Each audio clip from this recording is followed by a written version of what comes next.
We all know college can be stressful, even more so when you have the misfortune of having an attention deficit disorder. My first attempt at college, I got into a dorm reserved for engineering students of merit, and which was a pretty big deal for me. Returning from classes one day, I happened to pass by two students discussing purchasing Adderall. From there, my heart sank.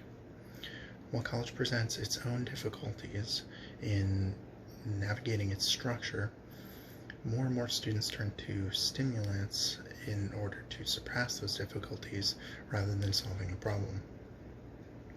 Not only is this dangerous, but it provides its own psychological hurdles to overcome for those that participate, and it needs to end. As I said, I had my own struggle with ADD through my entire schooling career, and through high school I tried multiple different drugs in order to combat it, learning the effects and the dangers that some of them provide or present. Nearly everyone also wants to have a child at some point, which makes this issue a very real possibility for them to face. Today I wanted to discuss the dangers associated with using a specific drug and the dangers it presents to college students, and some suggested steps as well as my own experience as to how to combat it.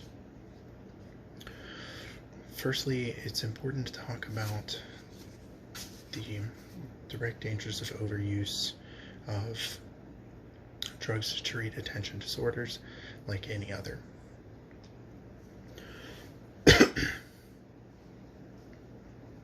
Like any medically ascribed drug, there are a multitude of drugs used to treat ADD and ADHD, the most misused also being the prescribed cheapest is Adderall. Adderall is an amphetamine salt, which has the same issues presented as regular amphetamine use, like addictions and dependencies, and that's brought up by Medical News Today's general coverage of Adderall. In addition, it's fairly easy to alter it and to do stuff like dilute it, causing the hit to come very instantly. And a lot of this comes from the ignorance of the abilities of the drug and the dosages that you can take.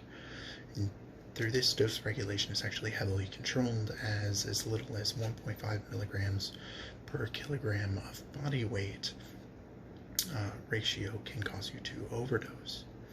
Even under that range, people can be more susceptible to issues like psychosis, abnormal heart rhythm, and even seizures.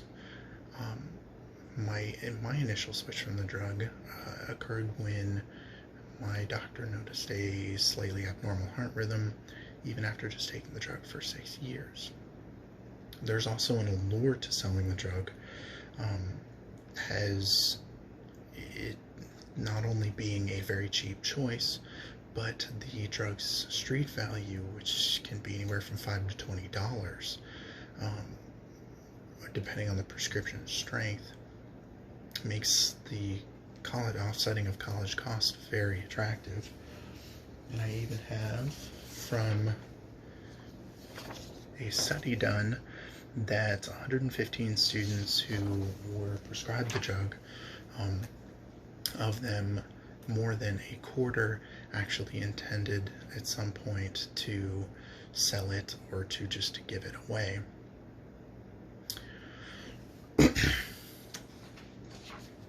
All of these problems and influences should lead to stricter regulation on students and stricter regulation going into college. Most physicians are informed by students when they intend to go to school, as this aids in the change of care or even prescribing doctor. This presents the best situation to begin a structural use plan for students, or even a week-to-week regulation by university or medical or college medical offices. This also brings the opportunity for additional screening and effective use of the drug by using tools like CRAFT, which is a substance abuse screening tool. And this was brought up by Jane Shalesh and some of her steps in order to counteract these issues. Coupled with the screening should be a shift away from Adderall, barring it from college or from use during college. The greatest reason for Adderall's popularity is its ability to act quickly and the general high feeling that you can get from it. There are a number of drugs without amphetamine association that can have different release formulations, like fentanyl, which is a transdermal patch instead of an ingested pill.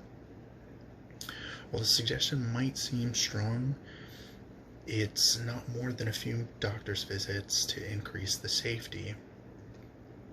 And CRAFT has been used for years in research institutions to prove to be a leading tool in the effective health screening for adolescents. And this is even brought up by CRAFT in their own website, where they have up to like 50 different institutions listed. And this is just the CRAFT questionnaire. Very simple, 6 questions. The change to different release formulations would also prevent the higher dangerous vaccinal misuse and possible overdose. Keeping these changes in mind, I'd like to leave with some final thoughts. The inappropriate use of medication intended for attention deficit disorder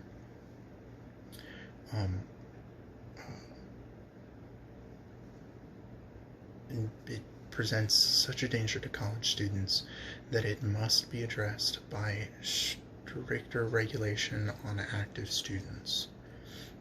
Without control, the problem could escalate to an unhealthy level and even develop more dependencies for students. It's important that we take the opportunity to push for tighter regulation on the drug to prevent this abuse. Don't allow a laissez-faire attitude towards the handling of this issue to potentially affect your children's future.